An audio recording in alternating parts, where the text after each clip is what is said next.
Welcome and thank you for coming. My name is Peter Magnani and I'm the president of the Walnut Creek Library Foundation. We produce this series of Live from the Library programs. And before I kick us off, a couple of announcements. Probably most important, we offered little cards and pens as you came in so you could write a question if you have it for Kevin. Realizing that you probably don't have any questions until you hear what he has to say, we put those papers and pens in the back there by the wine. So if the spirit moves you during the talk or shortly after, just go and grab one and we'll collect them and then we'll do a Q&A. And the other thing I want to say is that, these programs are free, like everything at the library. And the reason we're able to do them free is because of people like you who donate to the foundation and companies that donate to the foundation, including Wells Fargo Bank, which is our season sponsor for the whole Live from the Library program. So thank you to Wells Fargo for that, and to all of you who donate. Really, if it weren't for those donations, this library, which provides so much great stuff for children, for teens, for adults, all year long, it would basically be a big, beautiful building full of books. Everything that happens here happens because people like you donate. So if you're a donor, have been a donor, thank you. And if you're not, and the spirit moves you, we've also got a little place back there where you can leave $30, $40 or whatever. So on to tonight's program. We're really glad to have Kevin Smokler with us tonight, but I'm not going to introduce Kevin. I'm going to introduce Pete Crooks, and then he'll introduce Kevin. Pete's our moderator for tonight.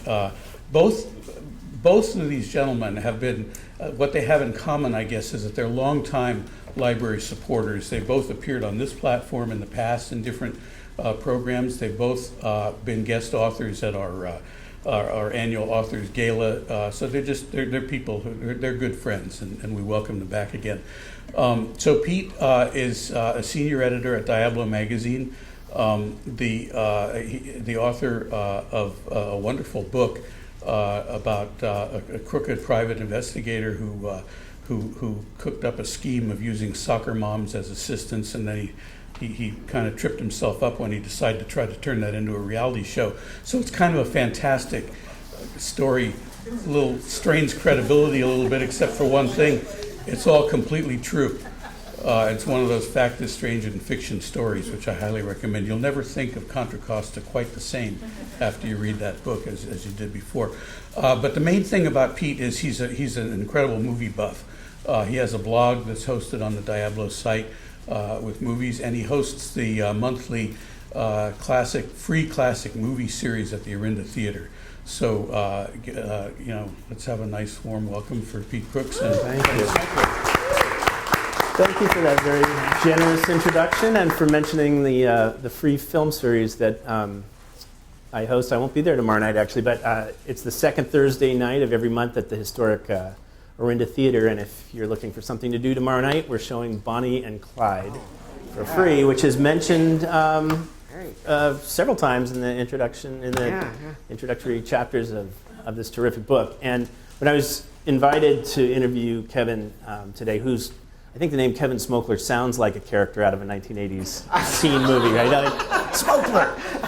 Anyway, I was so excited to hear about the book. I always thought it sounded like someone whose parents couldn't make up their mind whether they were Irish or Jewish. Like they took one of each and they got Kevin Smokler. It just sounded like so much fun, and this is just a really terrific read, so make sure to get a copy tonight and have Kevin sign it. I grew up going to the Walnut Creek Library and checking out my Hardy Boys books and my all my books as a kid, vinyl records from the previous library that was on this site. And I also went to see many of the movies mentioned in this book. I'd ride the County Connection bus down to downtown Walnut Creek and see them at the no longer standing Festival Cinemas. So it was a real thrill and nostalgia ride to go through the book. And I can't wait to talk about it. So please welcome our guest, Kevin Smokler. Thanks, everybody. So there's such a great, complete list of 1980s teen movies in this book. But before we get into the sort of academics of that, I'd like to hear about your experiences seeing these movies as a kid. Where were you in the world? What was the festival cinemas that you went to see Better Off Dead? Sure. So I'm from Ann Arbor, Michigan. My folks met as graduate students at the University of Michigan in the late '60s and kind of set up shop in Ann Arbor and raised myself and my two brothers there. My father was an enormous movie buff, and if you've ever been to Ann Arbor, he was president. He was president of the Cinema Guild at the University of Michigan, and then he was, as an adult, president of the Michigan Theater. If you've ever been to Ann Arbor, the movie palace in the middle of town. And so at 7, my earliest movie memory is at 7 being taken to see The Wizard of Oz with him at the Michigan Theater and standing in the balcony. And at minute 9.5 when Toto leaps out of Mrs. Gulch's bicycle basket and runs back to Dorothy, I remember jumping up on the arms of the chair and going, "Go Toto, go Toto!" because that's what every other kid in the auditorium was doing, and my father was yanking at my shirt and telling me to sit down, and I just remember feeling like walking out and I saying to my dad, when can we do this again? And he was and he just shook his head because I'm sure he had felt that way when he was age 7. He goes, "Kevin, there are so many of them." And I thought to myself, how many things are there in life that you will never run out of good examples of, and they aren't high in calories or cholesterol, and you don't wake up with a hangover the next morning, and I suppose you could wake up with a hangover the next morning, but that you can simply have as part of your life from now until forever, and they will always be there for you. So I've been a movie buff since I was a very small child, and it was really my best friend at the time in the 6th grade gave me one of those enormous collected Roger Ebert movie home companion things. Which, when you're 12, the book is the size of your upper torso. It's just this enormous thing, and I remembered that was the first time I ever understood that movies hadn't just been around since I was 7. Movies had been around for 100 years, and I had a lifetime of learning from them left to do. Specifically, when these movies came out, so I was born in 1973, and so I was 13 when The Breakfast Club came out in February of 1985. So I was a little younger than the people in these movies. I was not quite in high school yet. I graduated from high school in 1991.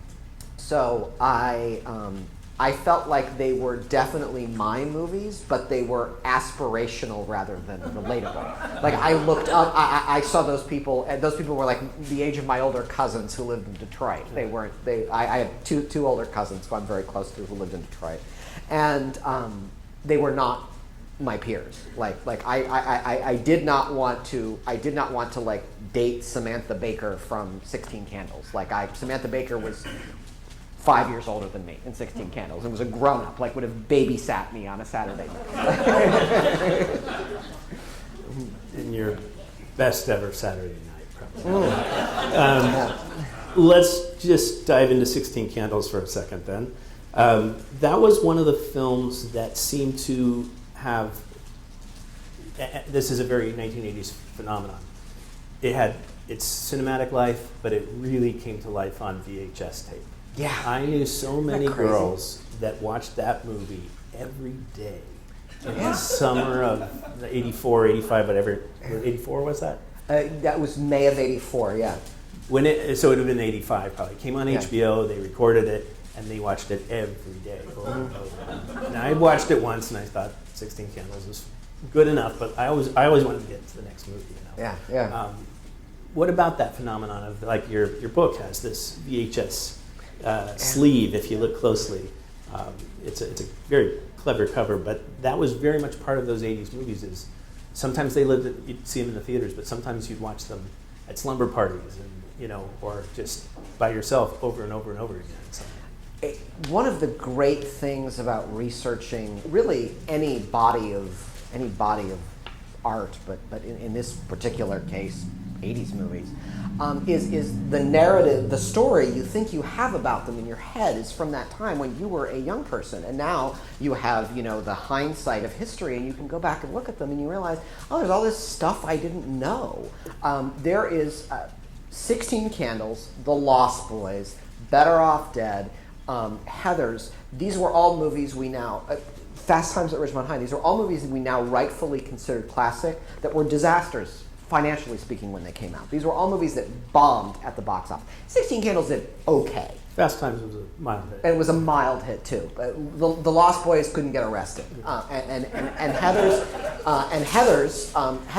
the production company was going bankrupt when that movie came out. So poor Denise DeNovi, the producer, had to buy the one newspaper ad that movie had out of her own pocket. So that movie, no one saw Heathers when it came out. All of these movies had a second life thanks to HBO and the Movie Channel and home video.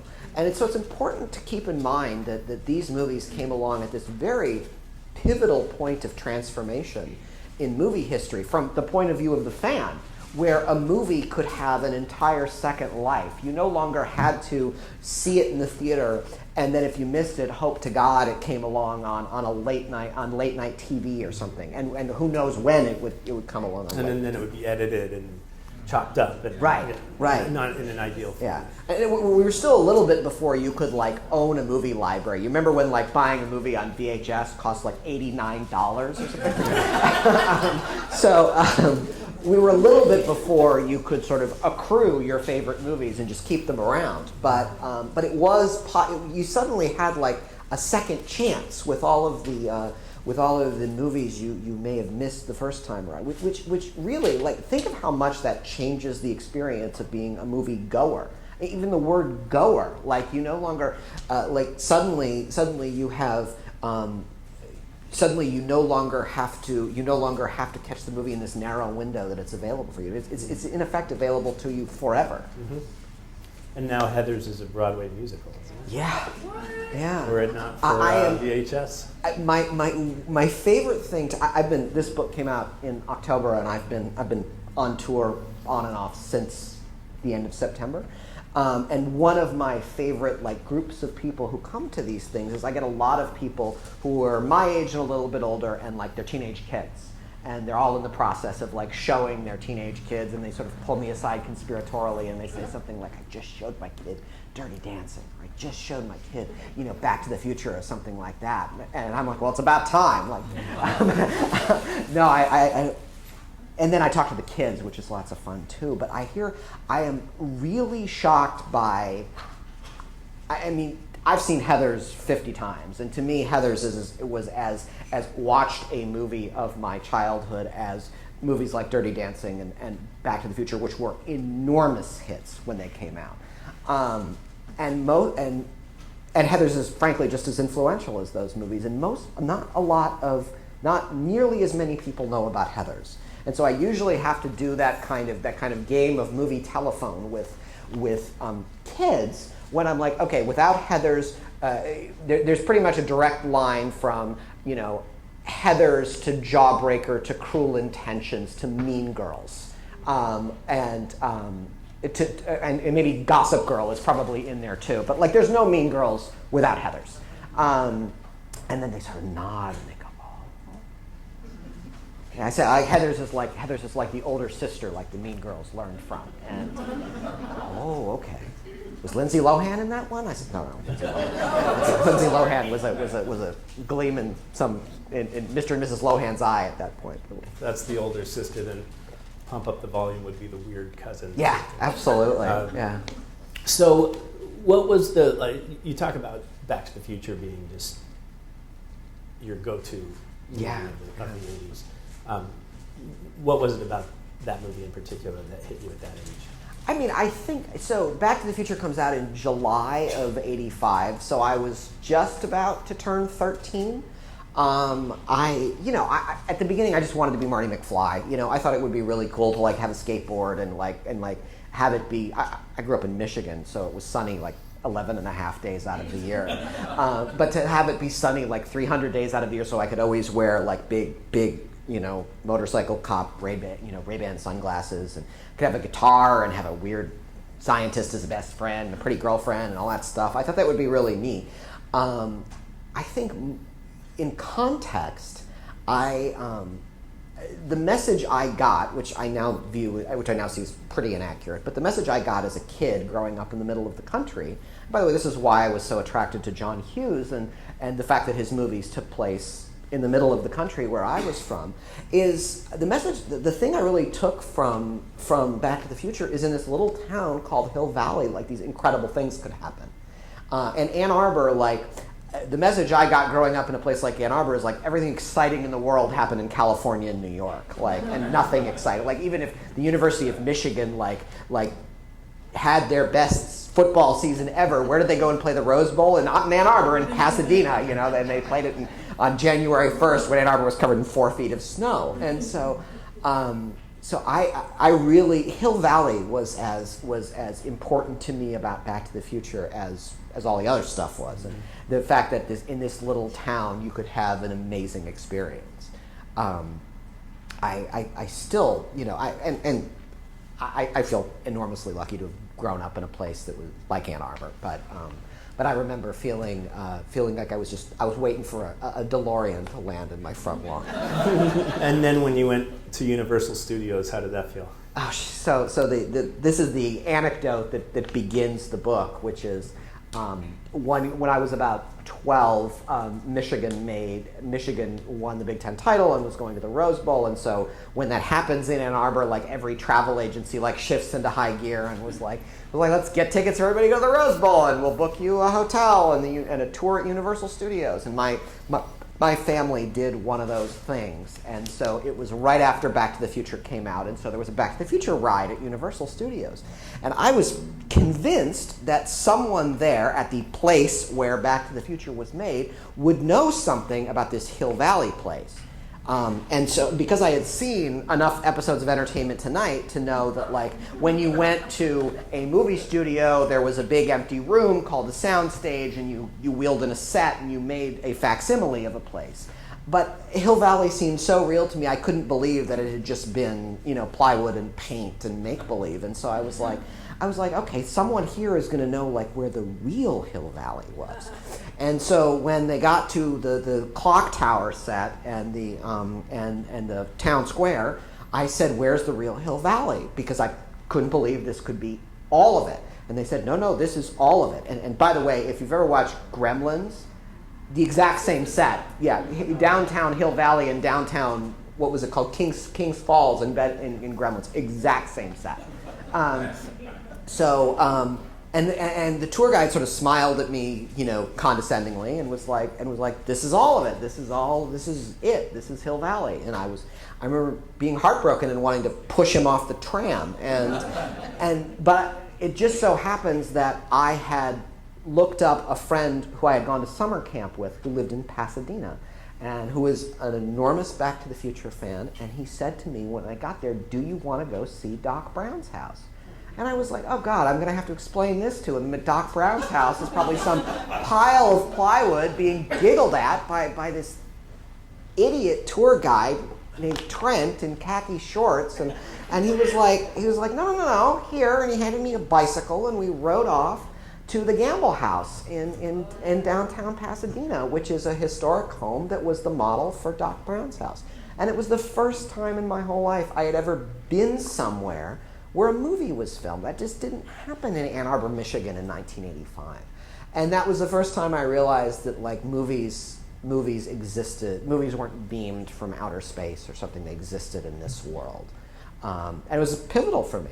And you know, I didn't think I was going to be writing books at age 12, but like that's the anecdote I begin this book with, because it's when I first realized that places where movies are filmed have this power all their own.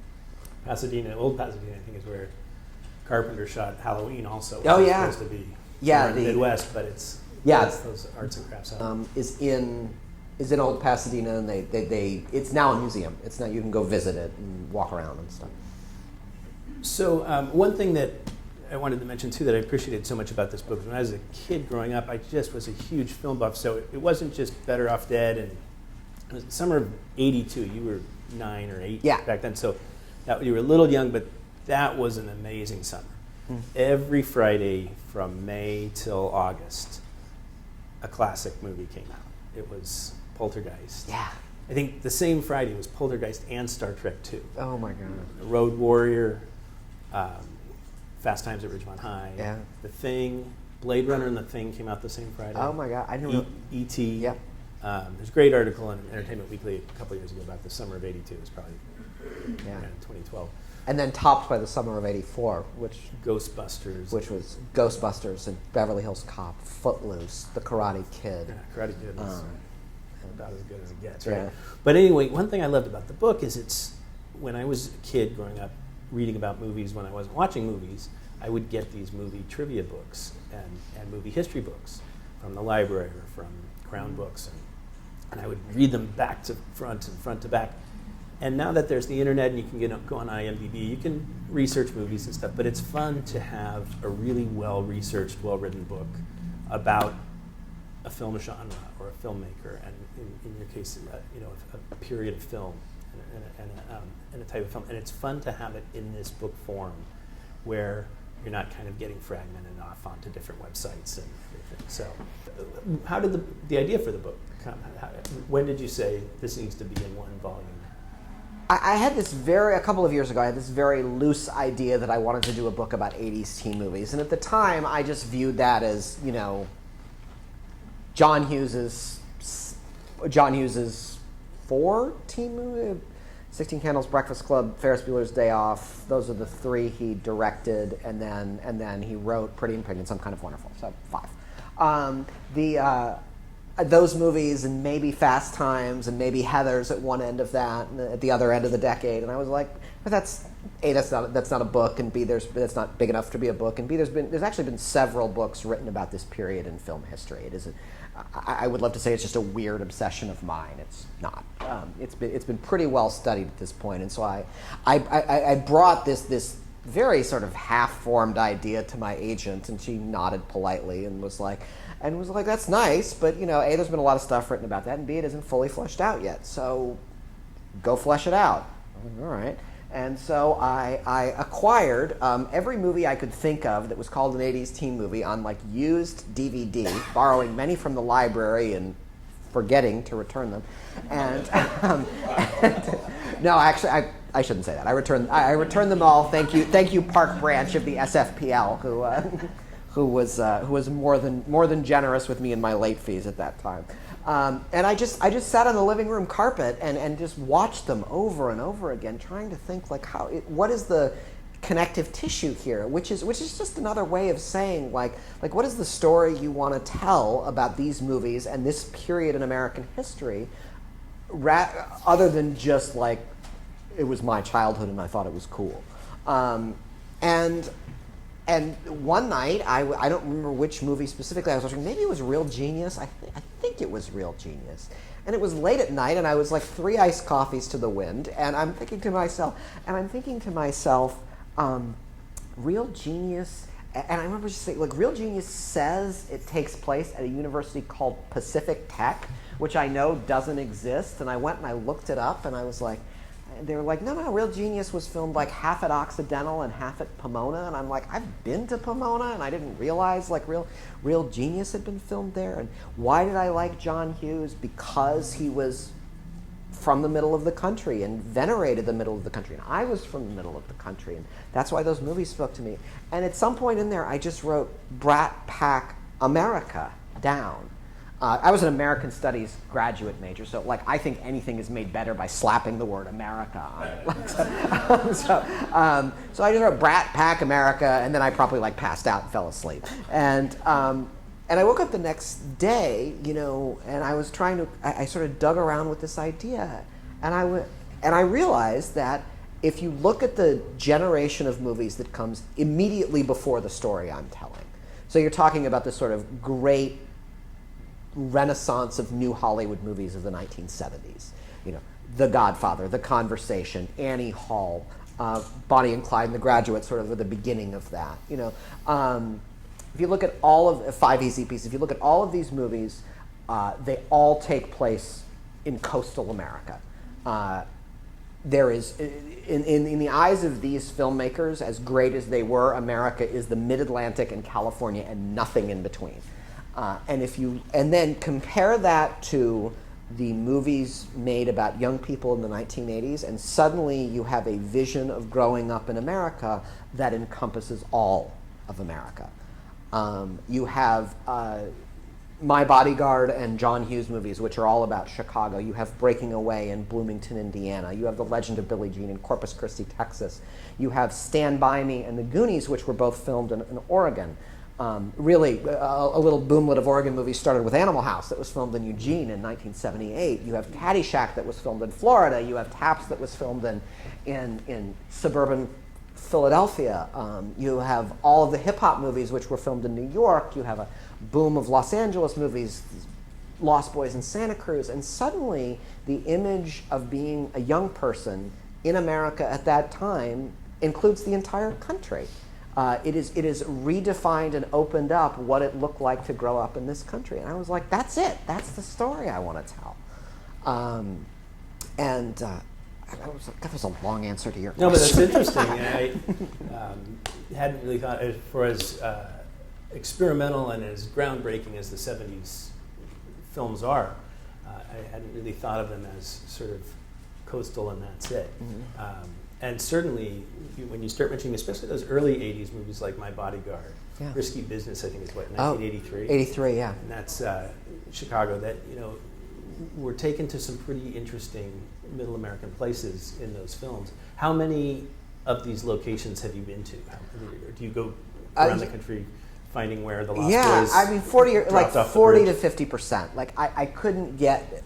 Some of them was hard to get. Like Corpus Christi is not easy to get to from here, and Brownsville, Oregon, which is outside of Eugene, where Stand By Me was filmed, I haven't been to yet, unfortunately.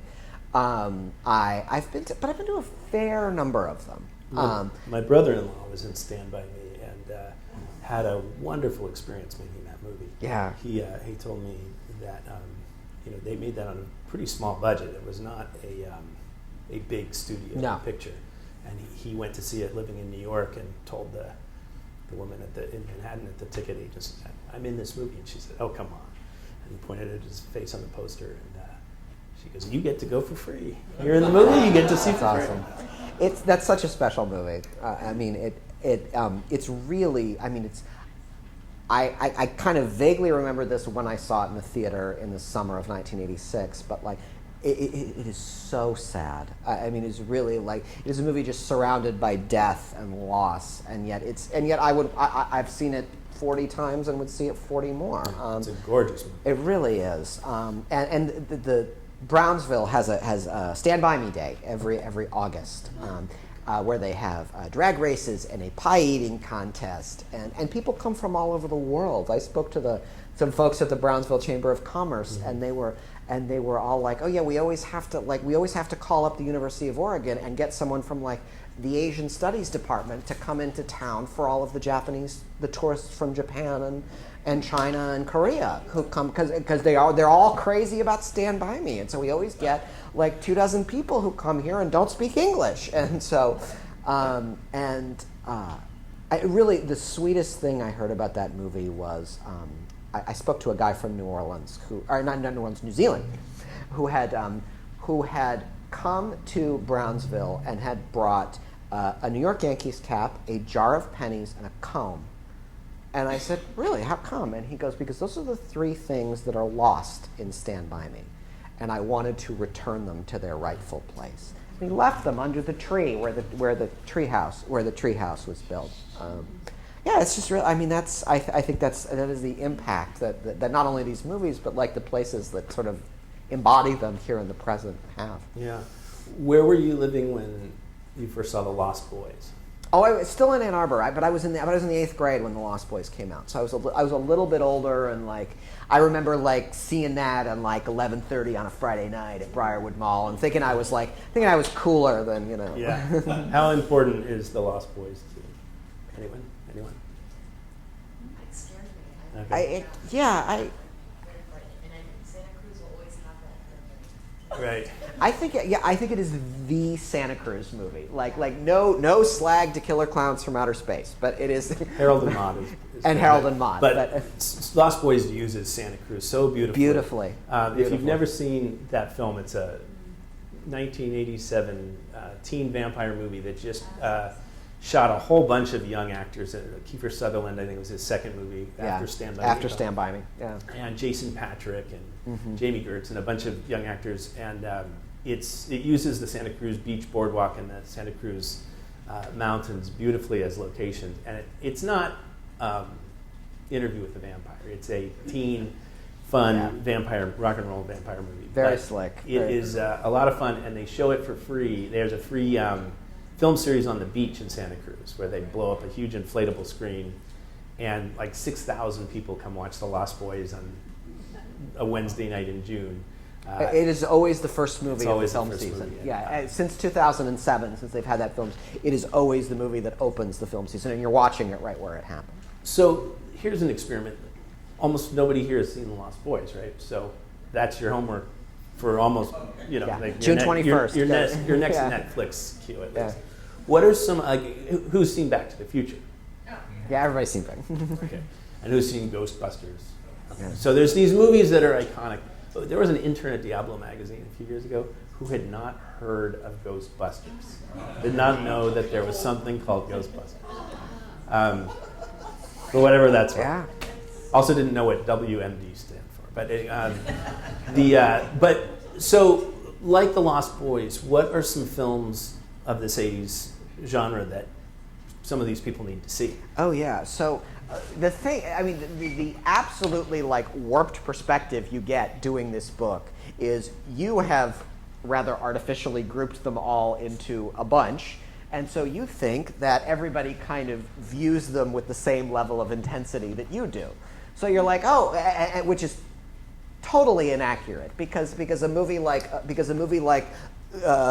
Back to the Future or Ferris Bueller's Day Off or Dirty Dancing were enormous hits, like giant box office juggernauts from the day they were born. It's why I'm always surprised when people say something like, watching Ferris Bueller's makes me so nostalgic. I'm like, that's like being nostalgic for Coca-Cola. Like Ferris Bueller never went anywhere. Like it never went away, it never fell out of fashion. It has been popular since the day it was born in June of 1986, 31 years now. So, but you group them all into one big book, and you're like, oh yeah, Ferris Bueller that everybody and their brother has seen, and then Heathers, which like nobody saw when it came out. You're like, oh, they're all the same movie, and it's like they're absolutely not all the same movie.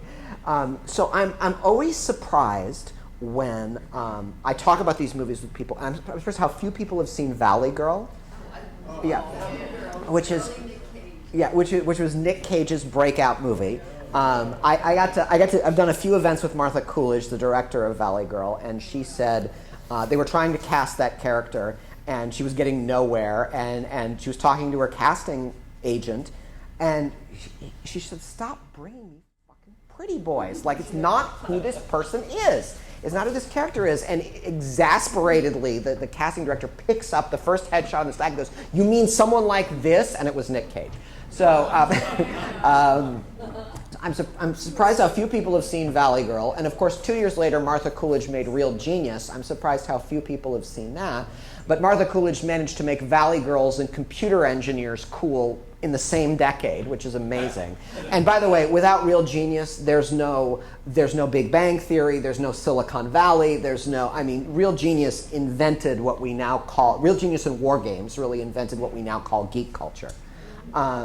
So War Games was a pretty big hit when it came out, but I'm a little surprised that War Games isn't more seen than it is. I love War Games, and that would be one for us to show at the Orinda Theater, because it's really, really fun to show a movie like The Breakfast Club or The Karate Kid and let parents bring their kids to experience it for the first time on a big screen and to share it with an audience. That's a big thing. Like we were talking about watching movies on VHS, but when you see The Karate Kid in a packed theater and you suspend disbelief that the All Valley Karate Tournament would be a sold-out event. Yes. There's nothing quite like it. At Cal State Northridge, of all places, which is where that was filmed. There's nothing quite like sharing that. We showed, the only time we filmed it, we showed these movies for free, these great movies, Lawrence of Arabia, Dr. Zhivago. The only time we filled the Orinda Theater and people were turned away was when we showed E.T. And to show E.T. to this, I hadn't seen it since I was 12 years old. And to see the theater pack up, and we had this brand new digital print, and it looked like it was opening night. And to see families come pour in and fill up the theater and experience that movie like it was 1982 again. It was really, really special experience, which drives me to try and make up a question. Really Oh, quick. I had one more thing Yeah, to you say go, about yeah. the movies that.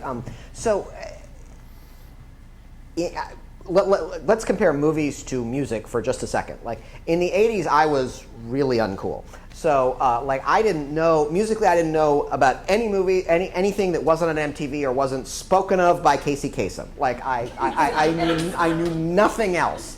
And yet, I got to the seventh, and I lived in Ann Arbor, which was a college town, and I went to one of these, like private schools for 7th through 12th grade, where like parents who think they're too progressive to send their kids to private schools, but send their kids.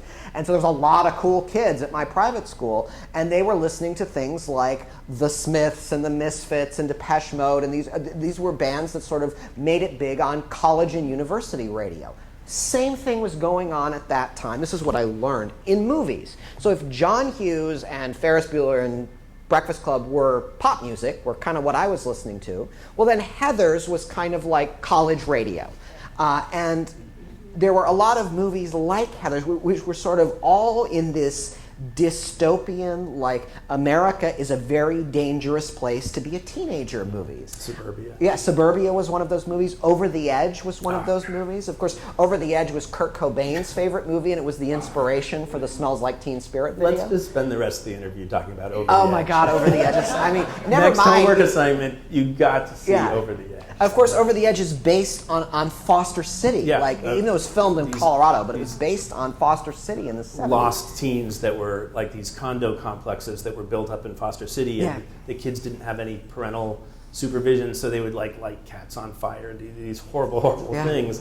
And there was just no one directing them and guiding them. And it's Matt Dillon's first movie. Matt Dillon's first movie. It's an amazing movie that has the last 20 minutes of the most unhinged chaos that you will ever Yeah. see. It's a great, bizarre, It is. unique film. And then, and the message you walk away with is these are fundamentally good kids, and they've been placed in an impossible situation. Oh, and it's not the parents' fault, but this is the false American dream that everybody has been sold, and that came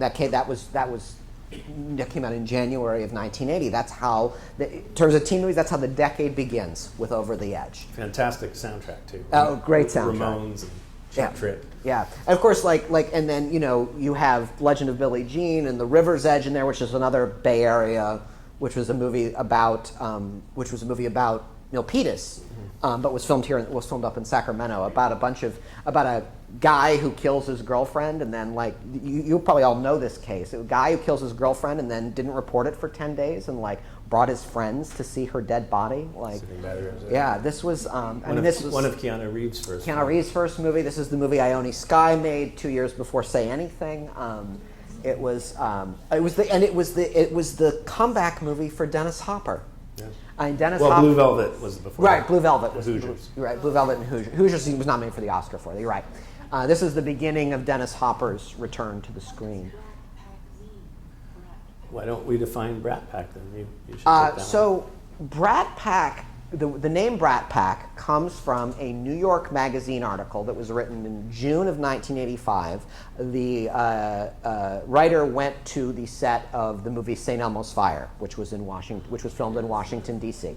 And he noticed that there were all of these young actors on the movie who were people that every teenager wanted to be, and they were having the time of their lives, and they were making tons of money, and everybody, girls and boys, all wanted to sleep with them. And so he came up with this. He called them based on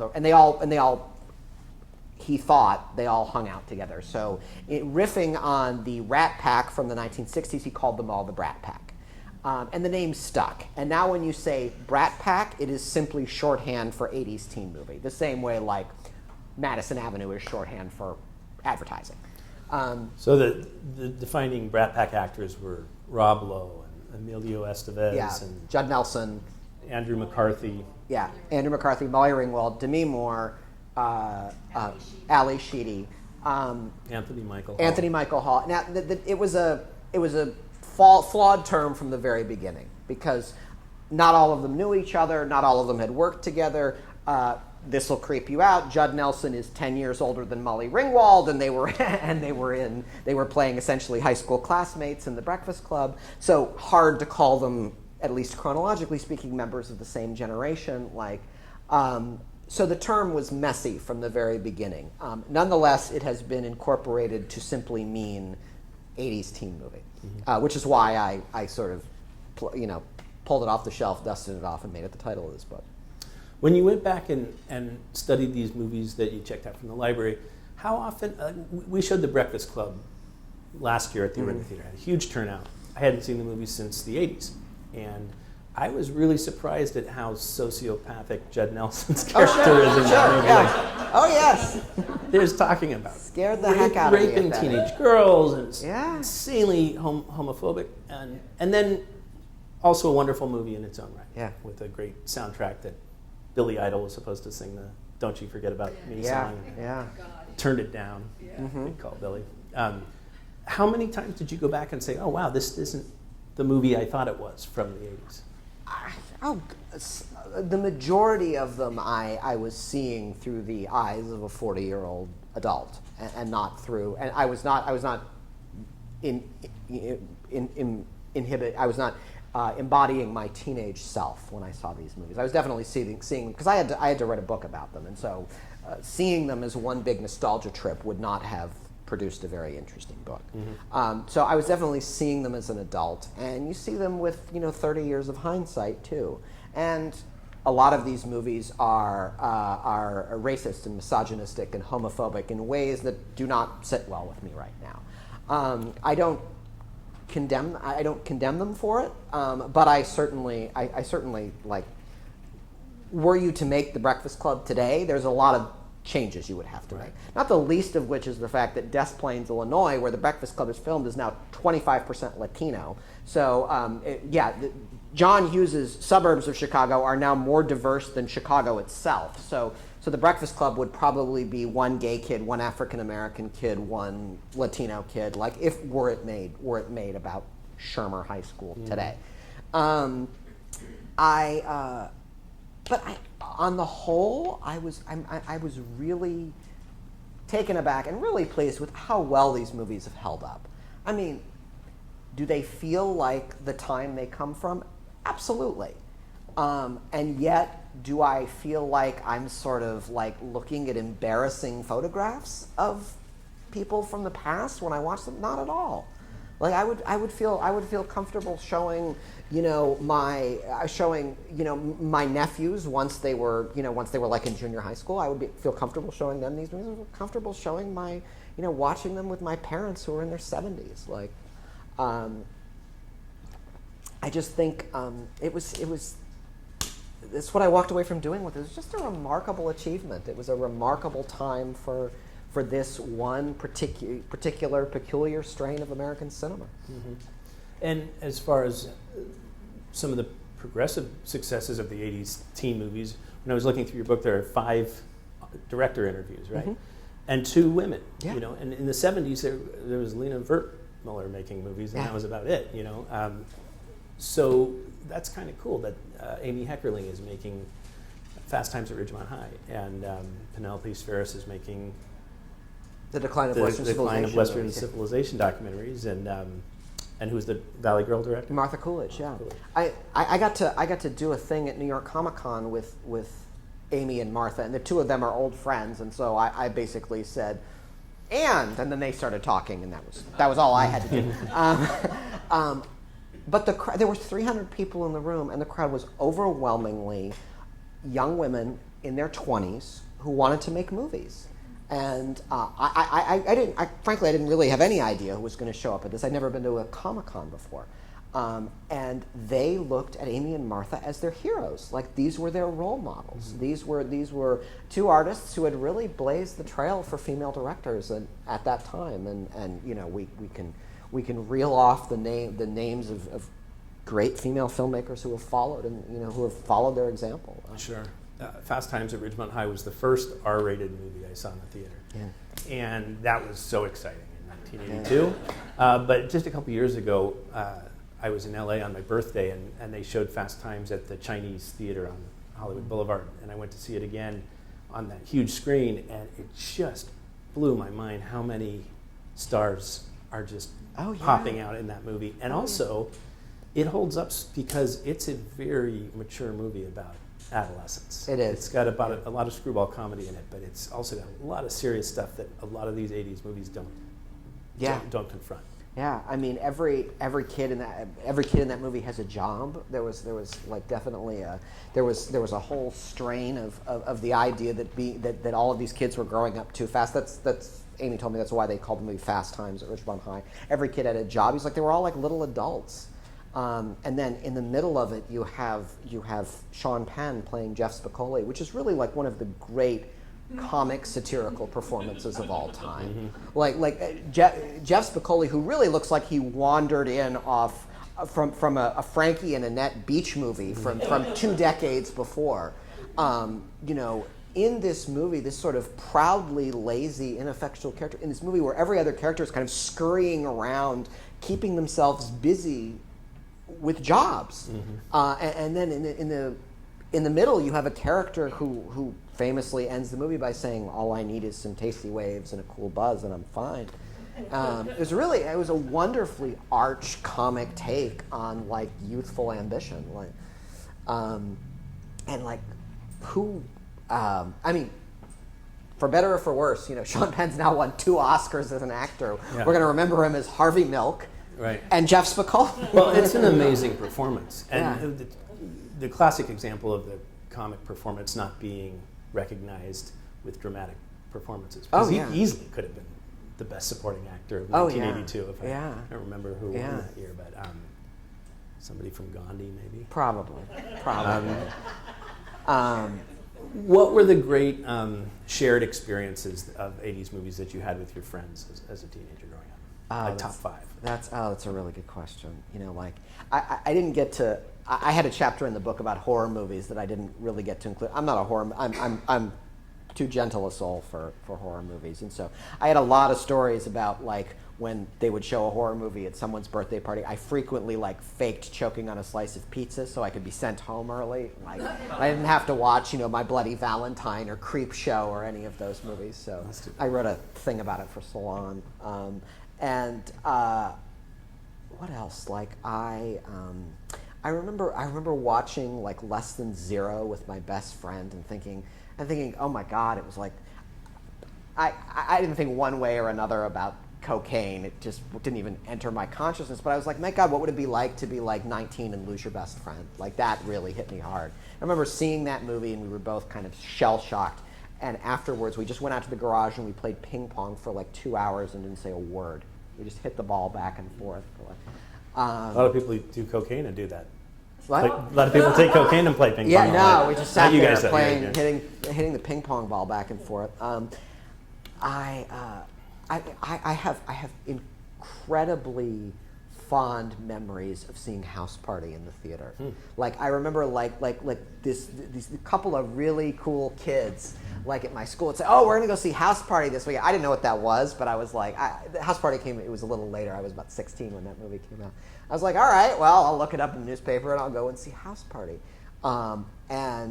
It was like mostly black teenagers, and it was me and my 4 stupid friends, and every time there was a musical number, the whole theater got up and started dancing, and people were dancing in the aisles, and people were just having a great time. And I'm like, well, we can't just sit here and pretend like we're not having a great time. We were having a great time.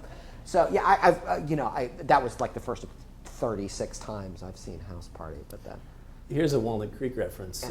Did you go back to revisit the 1987 classic, The Principal, with Jim Belushi? No. Filmed at Northgate High School in Walnut Creek, no and kidding. at some Oakland high schools as well. Kind of a, stand and deliver type. Oh, sure. But very B movie, very exploitation. Yeah, I was trying. I had like really the only teacher movie that I could do, because I really wanted to include Stand and Deliver. But in those movies, really, like, the adult is kind of the main character, so it would be really the only one I felt I could include in good conscience was Dead Poets Society, which I feel like has sort of co-protagonists between Robin Williams and the students.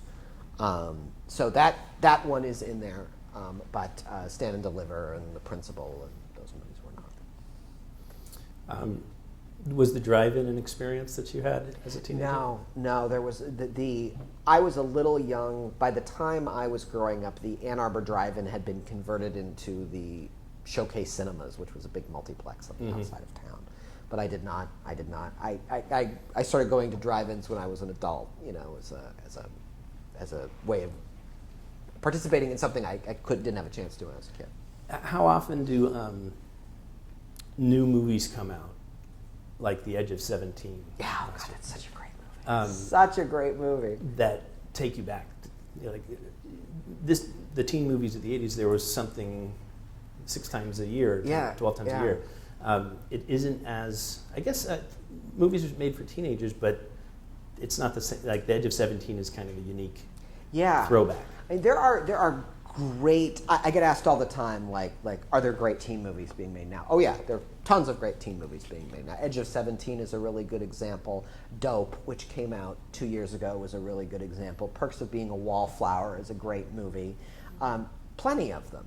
Me and Earl and the Dying Girl. Like, the strange thing is the teen movie, as we sort of maybe conventionally use that term, has now become like synonymous with like a Sundancey, independent, like movie that, like, culturally minded people like me who drive a Scion and eat kale like watch. Like it's no longer just a Saturday at the movies. The teen movie has become this sort of niche category, and I think it's mostly because the average age of what we expect moviegoers to be has just plummeted downward. Like, we now expect like the primary consumer of name your big superhero blockbuster is going to be a teenager. We just didn't make that assumption 30 years ago. A good friend of mine is a writer named Dan Clowes, who wrote one of the great teen movies, Ghost World. Oh my God! Yeah. Based on his fantastic graphic novel. Great movie, yeah. And he said to me that growing up, he was a big comic book geek. Yeah. He never could imagine that they'd be making Thor movies. That's a fairly new development in cinema. That all these superhero movies that seem to just dominate at the multiplex now, the studios wouldn't have been making those in the 1980s. No, it is really remarkable if you take pop culture from the era that I'm talking about in this book, and you take it now, and you look at what a complete sort of inversion has happened. A good friend of mine is a guy named Roman Mars, who makes a great podcast called 99% Invisible, and he meets a lot of kids who are really into what he does and his movie, into what he does, and he's told me he has teenagers come up to him all the time and say, you're my hero. What were you like when you were my age? And he's like, I got to tell you, it was really hard to be a geek when I was my age. It was not cool. It was not. There was no veneration for being into comic books and weird record stores and public radio and stuff like that when I was growing up. That is completely inverted, and thank God, that it's great. But think of how profound a change that is. Think of how profound a change it was that when I was listening, I have a chapter in here about hip hop movies. But that was a niche kind of movie. That was a niche kind of music, and in the days way before we knew better, when Casey Kasem used to be on Saturday morning, he would talk about what was on the pop chart and what was on the black chart. Those were two very separate things. Now, pop music comes almost entirely from an African American music vernacular. It is produced by hip hop producers using hip hop musical forms and techniques and technology, like what we once thought of as a subgroup is now the group, and that has happened all throughout pop culture, and that's remarkable. I'm not going to say it's good or bad. It's just amazing that in 30 years, which is nothing in the history of culture, that's happened. So we're going to have some questions from the audience, so if you want to bring those up. And if anybody wants to write something down, I'd love to get those. Final question. Yeah. I was just thinking about the festival theater that's no longer there, but when I was going to the movies between 1975 and 1983, no matter what I saw, it was the most exciting thing I could possibly be doing. Absolutely. Poltergeist, Star Trek Yeah, 2. yeah. But in 1983, the last day of 7th grade, we all got to go on school buses down to this theater that was on California Street. And we watched a movie called Superman 3. Oh, yeah. And it was like the worst thing I've ever seen. And I Not- couldn't not a believe good it. Was an movie. odd experience. Like, I was confused. I was so excited to be going to the movies on a school day.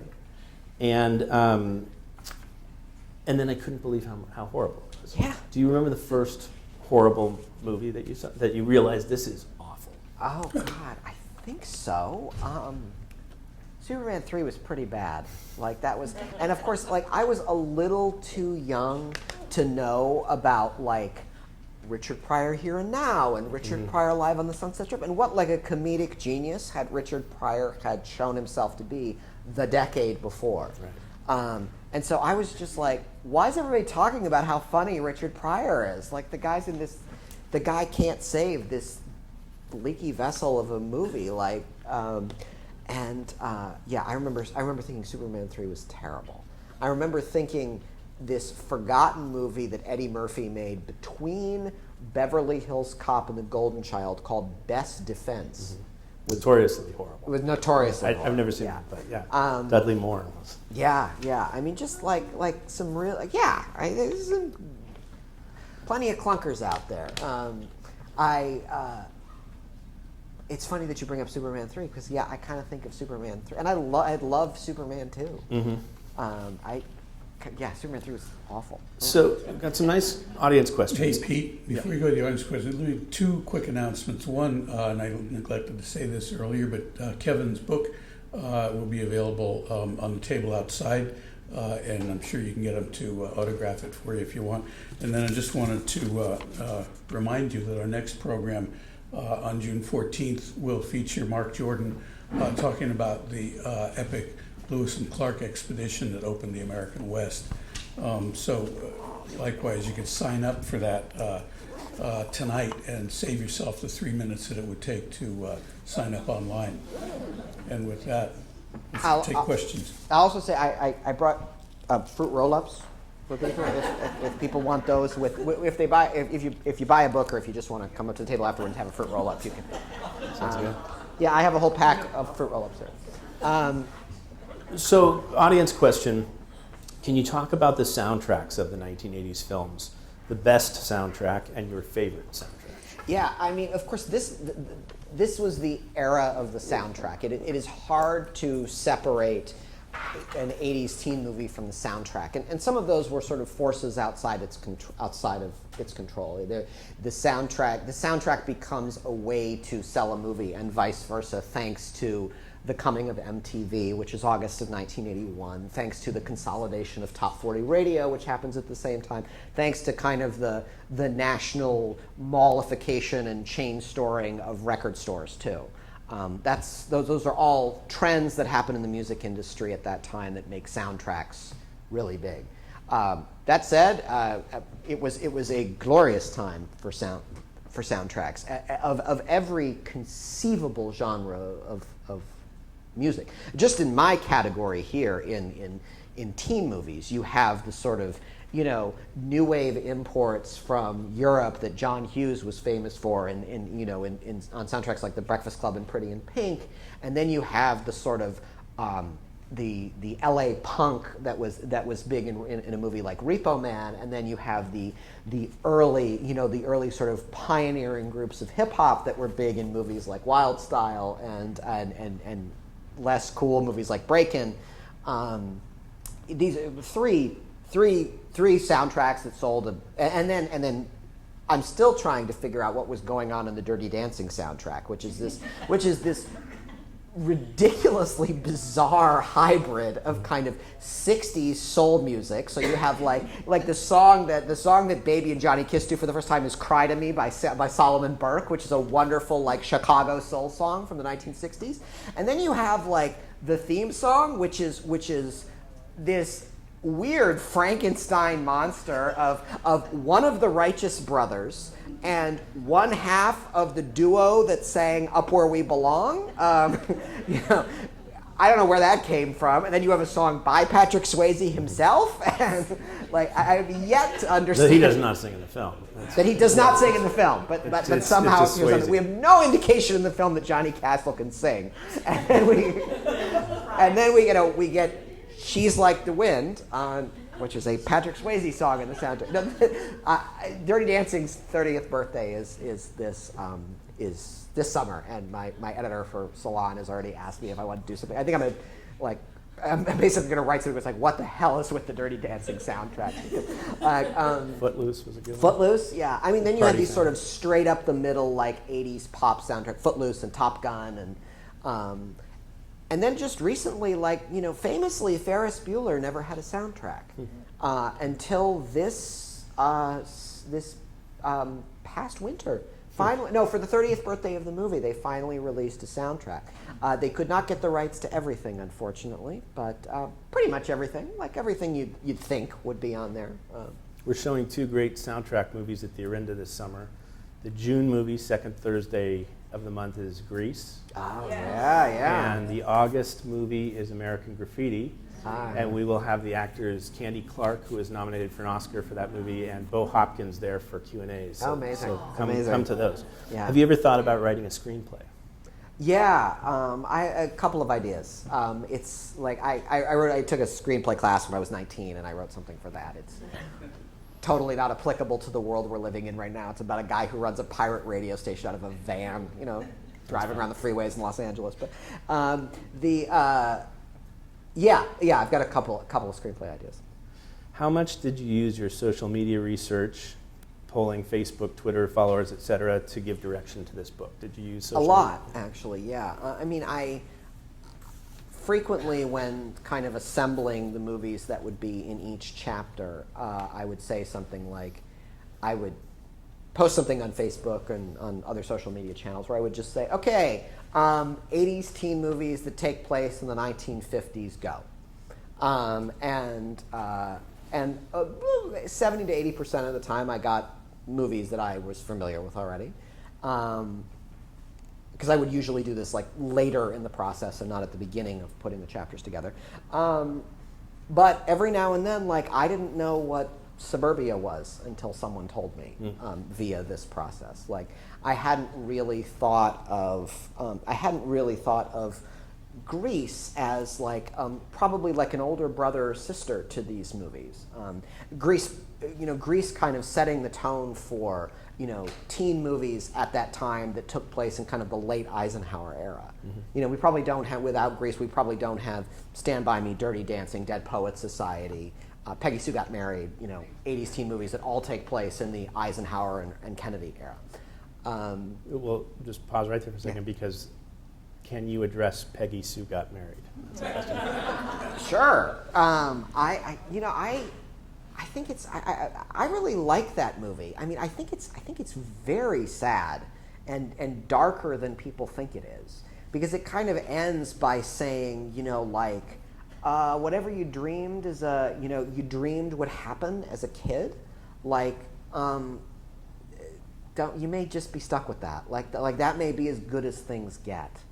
And I just think that's really, like, yeah, there's a real melancholy note in that movie. I mean, what that movie really is like an incredible leading performance with a sort of run-of-the-mill movie around it. But yeah, it's really Kathleen Turner's movie. There's no question about that. I think it's always interesting, like, it's always interesting when Petaluma pops up in movies too. Like, it's in American Graffiti. It's of course in Peggy Sue Got. It is the town in Peggy Sue Got Married, and it was actually supposed to be Hill Valley. They were supposed to film Back to the Future in Petaluma, and Petaluma wanted a whole bunch of money, and they were like, all right, fine, you know, we'll go somewhere else. Can you address Teen Wolf? Oh yes. I love Teen Wolf, and I was trying to. There's a chapter in this book about 80s sports movies, where I was trying to sort of slip Teen Wolf in somewhere. I just, in the end, I couldn't find a place for it. I couldn't find like a good spot for it in the way that these movies had been laid out. I mean, I couldn't find a place for Hoosiers either, which I in the end decided was really a movie where the adult is the lead character and not the. But yeah, there's the 80s sports movie is kind of a fascinating phenomenon because there was all, and it's even in Teen Wolf, surprisingly enough, there was all, the 80s sports movie is all about, every 80s sports movie can be described as, I live in a dead-end town and this sport I play is going to get me out of this dead-end town. That's All the Right Moves, Hoosiers, Vision Quest, Rudy, which is a little bit later, but Teen Wolf. And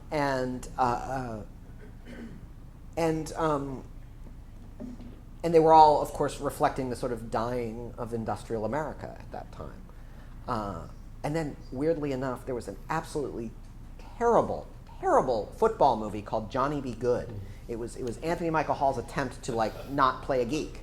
And it was not. It's an awful movie, and it's basically about how Anthony Michael Hall is this star quarterback who is getting drooled over by college recruiters, and it's supposed to be a comedy about the idiocy of the recruiting of college sports.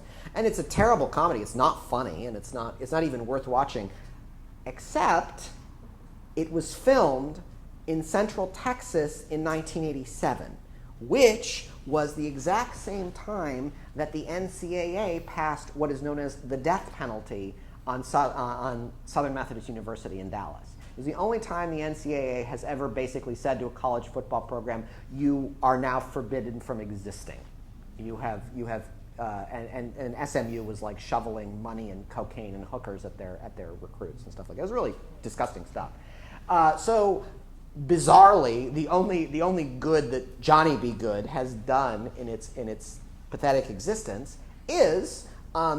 It is, because it was filmed in Central Texas, it kind of becomes this movie that maybe was kind of on to something when it was, and it becomes, weirdly, the beginning of what, in 15 years would be Friday Night Lights. Which is a terrific TV show and very good movie. Yeah. And great book. The sort of idea of Texas small towns being the example of sports and as a mirror of sort of the corruption of the American soul. Well, we could do 90 more minutes on Can't Buy Me Love and A Night in the Life of Jimmy Can Reardon, we, but please?